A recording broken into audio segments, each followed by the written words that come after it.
بسم اللہ الرحمن الرحیم۔ اسلام کے 5 ارکان ہیں۔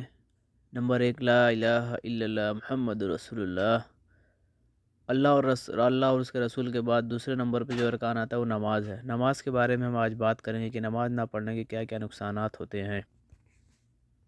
نماز فجر کے چھوڑنے کے کیا نقصان۔ نماز فجر کے وقت ہوتے رہنے سے معاشی ہم آہنگی پر اثر پڑتا ہے، کیونکہ اجسام کائنات کی نیلامگی طاقت سے محروم ہو جاتے ہیں۔ رزق میں کمی اور بے برکتی آ جاتی ہے، چہرہ بے رونق ہو جاتا ہے۔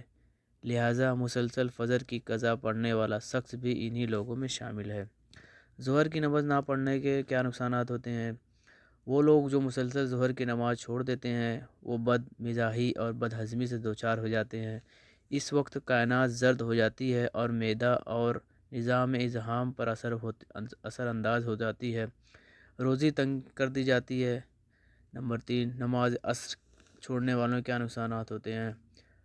اکثر نماز عصر چھوڑنے والوں کی تخلیقی صلاحیتیں کم ہو جاتی ہیں۔ عصر کے بعد وقت سونے کا ذہن گندا ہو جاتا ہے، اولاد بھی کند ذہن پیدا ہوتی ہے، کائنات اپنا رنگ بدل کر نارنگی ہو جاتی ہے اور یہ پورے نظام تولید پر اثر انداز ہو جاتی ہے۔ مغرب کی نماز چھوڑنے کے نقصانات۔ مغرب کے وقت سورج کی شعاعیں سرخ ہو جاتی ہیں، جنات اور ابلیس کی طاقت عروج پر ہوتی ہے۔ سب کام چھوڑ کر پہلے مغرب کی نماز ادا کرنا چاہیے۔ اس وقت سونے والوں کی کم اولاد ہوتی ہے یا ہوتی ہی نہیں، اور اگر ہو بھی جائے تو نافرمان ہوتی ہے۔